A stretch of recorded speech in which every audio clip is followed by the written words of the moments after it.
I want you to put yourself in these situations and kind of self-test your reaction. Are you ready? You find yourself in a heated conversation with your husband. Your friend calls you out. Your boss gives tough feedback, or maybe those dreaded red and blue lights start flashing behind you on the drive home.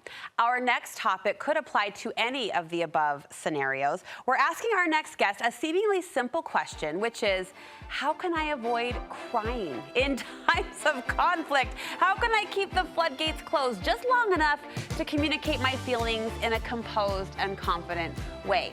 Dr. Liz Hale is showing up for all of the sensitive types. I never stopped to really consider this, but I like this topic because there are times when you just want to hold it together. Yeah, that is so true, isn't it? And yet a shout out for tears, right? I mean, doesn't it just feel so good, a good cry? Well, I kind of anticipated you might say that, and I sort of agree with you. Like, there is something to just letting it out. Yeah, that's true. I mean, just, there's a reason why we have tears. I think sometimes it's just understanding why I'm crying when I'm angry or upset. I think it helps, right? Yeah. Tears release the tension and the oxytocin and the other wonderful endorphins, so it feels good. Even our pain lessens, our emotional pain even.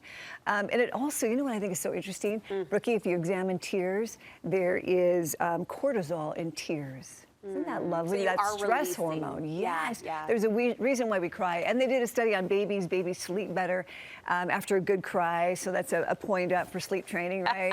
I don't know if it's the same for adults. We haven't done that study, but I wouldn't be surprised that you sleep better after a good cry. Always. We verbally, anecdotally say you feel so good after a good cry, but the fact that there's cortisol in the tears, you literally do feel better because you've released what needed to get out. We'd have to. Yep. Okay, so for the times, though, when we want to withhold the waterworks. I so get it. You have some great suggestions. First, you say let breathing work for you. Oh, gosh. Breathing changes the brain. Well, let's just think about it. Breathing, deep breathing, and tears, it's releasing that tension in the body. And I always go to my no-fail square breathing. I think about, a square box. It's helpful to focus on something. So it's like it's 4 or 5 breaths in and you hold it, you count to 4, you hold that for 4, you release for 4, and you hold that for 4. No fail. Anytime I'm stressed or anxious, it just puts me at ease. I just did that. So change your breathing. Good girl. You were squaring. Don't you feel better? I do. I felt good to begin with, but I do. I feel good. You point out, and this is interesting, the brain can't handle too many thoughts at once. Yeah, so if I'm in this high conflict situation, I can't really self-pause and give myself a pep talk, but you do say you could focus on a word or a catchphrase. I love a mantra. I love calm, peace, love. The last thing we want to do is focus on, I don't want to cry, I don't want to cry, I don't want to cry, because what am I focusing on? Crying, right? It's a great way to bawl your eyes out if you're focusing on that. So again, think about how you want to show up, how you want to be dignified and respectful, and your brain doesn't know the difference between what you're imagining and what's real, so milk it. How do you want to show up? How do you want this conversation with your boss, your neighbor to go?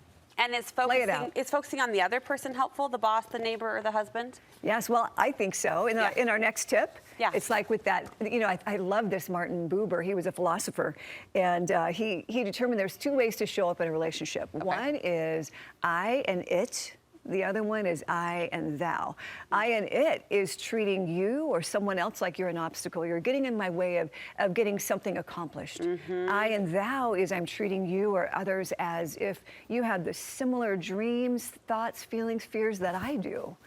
And it just goes so much better. We all just want to be respected and heard, don't we? We just want to be understood. Yeah. And sometimes we might show up angry, or somebody shows up angry with us. We just want someone to hear us, just to get us. So viewing that other person as a person. Is a way to take it on. It goes so much better. Yeah. It does. And then you're so focused on making things better that you're kind of forget about yourself. And I think that also keeps tears at bay. I would agree with that. I have a subtle giggle in my throat because I'm thinking of the most lighthearted application of this topic, which is like getting pulled over. Do you cry when you get pulled over? No, I don't. No. I do. Well, I don't get pulled over a lot. It's been a while.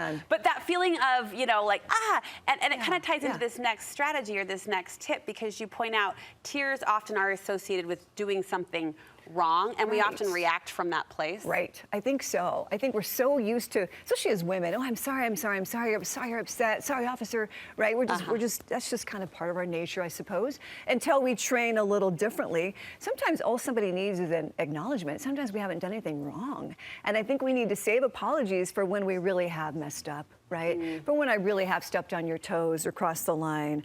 I think acknowledgements just make all the difference in the world. They are so powerful. So it might be saying things like, you know, gosh, I'm sorry you got passed up for that promotion. That's got to be really hard on you. I can see that that's really tearing you up. And life is so unfair. But you know what? Together, we're going to get through this. You've acknowledged Just some kind of acknowledgement, yes. You know, officer, oh gosh, you know what? I was chewing gum and changing the channel. And, you know, forgive me. I think that the speed kind of got away from me. Yeah.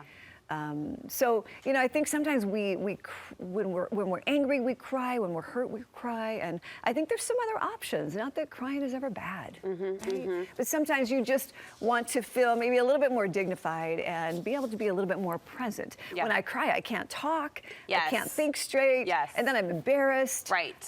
You know, for certain situations. Well, and sometimes it doesn't actually even reflect, the physical reaction doesn't reflect. I could be feeling calm and confident on the inside in whatever I did, said, or expressed, but the physical representation doesn't match that, and so that feels a little disjointed. Not always. It is communication, right? It's effective nonverbal communication. We just don't know what it's communicating. There you go. Liz, thank you so much. I marveled this is a topic or a facet of communication we haven't really ever talked about. So I appreciate these strategies, and I think a lot of other women will as well.